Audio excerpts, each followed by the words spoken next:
So from this ashigarami position, in an ideal world, we've finished with some sort of footlock or heel hook already. That's in an ideal world, but of course we know in grappling that the ideal world doesn't happen too often.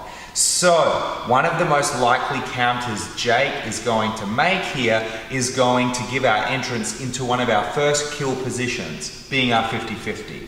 And that entrance is the all too common pulling that heel off. So once he pulls that heel off, he can now look at escaping. And this is a problem for me. So if Jake hops back down again, as soon as we are in this position and he pulls that heel off, I am now going to replace control of that hip with my left foot. No different to what we did when he rolled. And now I cross my feet. And now I can still go for my attacks. However, the key part is we are now in this outside ashi control or a modified 50-50 control. So I'm keeping the foot that I've crossed over here protected with my other leg. I must be careful here because if I don't, he can heel hook me here. This is very injurious. So I must protect it with my other leg so that I can remain the offensive, aggressive jiu-jitsu practitioner. So once I'm here, I'm in what we call a 50-50 type position, okay? With the foot on the outside. We're gonna have a look later about the foot on this side, but for now, this is my 50-50 leg control with the foot controlled on the outside. So, one more time, when we are in this ashigarami control, if he pulls our foot off, very common, instantly replace control of the leg with your left leg. And now, protect your left leg. And now we have him here. We can even go for straight footlocks from here, very strong, or of course, our heel hooks, which we're getting into next.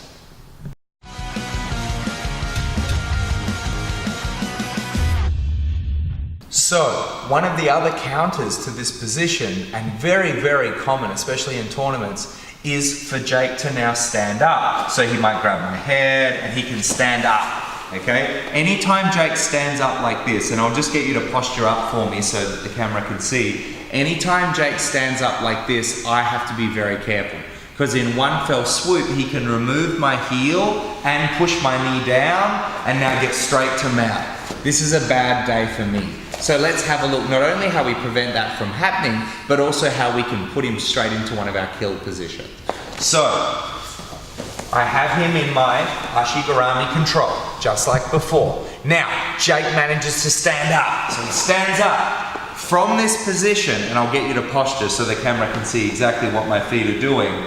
I now, again, just like when he rolled, I need to bring my left foot out and around his left femur and then control it and protect it with my right leg here.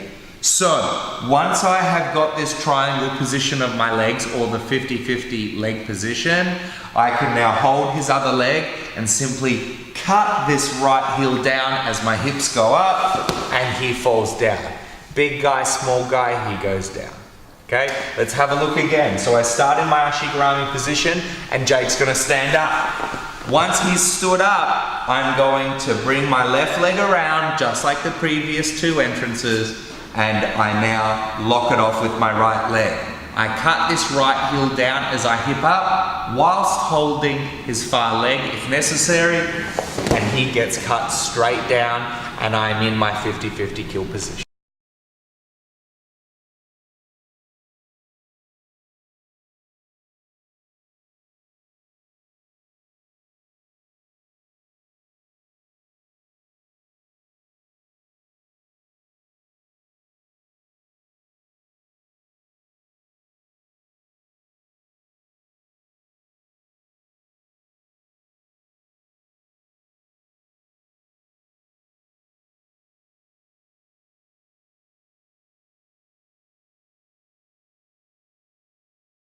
So we find ourselves in one of our kill positions of our 50-50 foot placement. It's very important to make sure that our right leg is over our left. Otherwise he can attack that inverted heel hook. This is not going to be a good day for us. So we must remain protected here and keep our legs squeezing. We need to be careful that this knee doesn't extricate out of our thighs here, because right now his knee is on the inside. However, if he clears the knee line like this, now our attacks are gone and we're likely going to lose this entire position.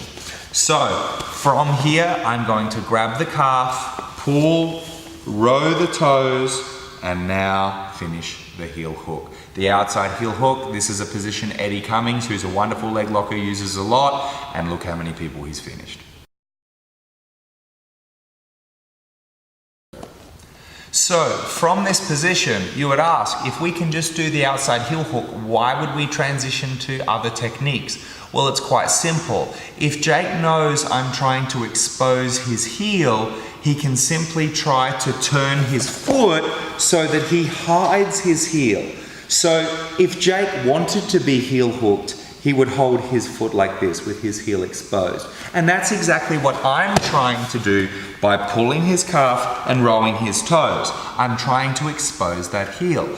However, Jake can reverse engineer that control and get to here, which is going to prevent a lot of leg locks. Now, depending on how strong his leg is here and how much he has practiced this, I may still catch him, so I can turn belly down and scoop my hand around like this and get my control. So if we briefly roll so the camera can see, so I went under and I got this, okay? So again, if I could attack, I would turn belly down, collect the heel, and then finish my heel hook. And I'm only rolling, not bridging, so the camera can see it. But I did collect his heel. However, that isn't always an easy solution. Although it's necessary to practice, what I need to do, if he hides his heel completely, and I just can't get it, because he's not only hiding his heel, but he's dorsiflexing his foot, so I can no longer row the toes, I can't find the heel.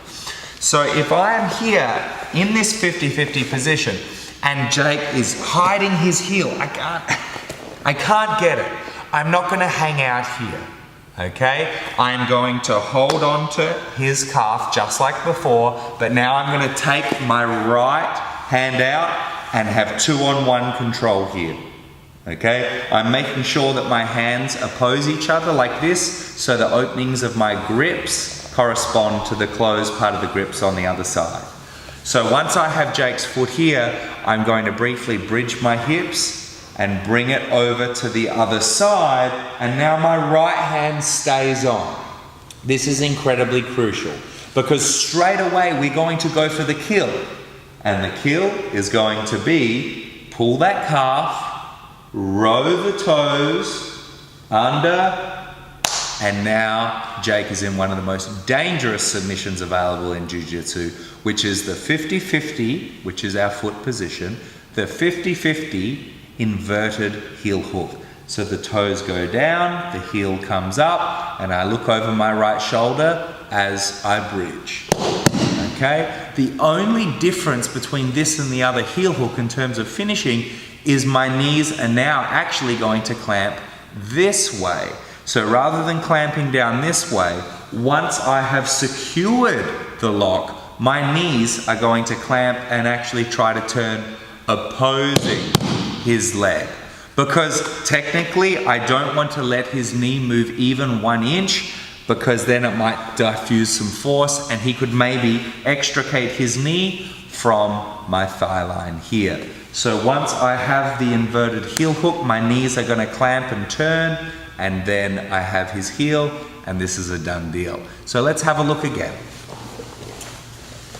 So if I find myself in this position and I just can't get the heel hook, I am going to control his leg, come back and control it now with 2 hands. I want to make sure that I'm not only squeezing it, but really pulling it up, okay, like I'm lifting his leg above my head.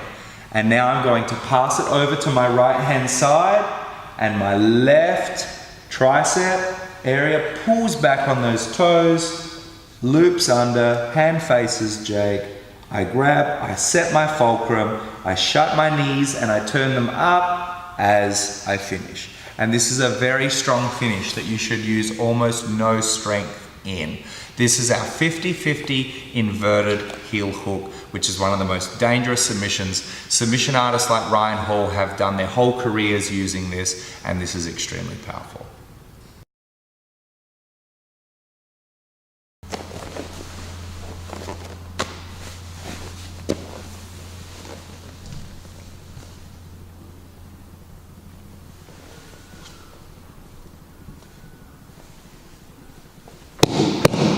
Sorry, Jake, I'm not trying to hurt you.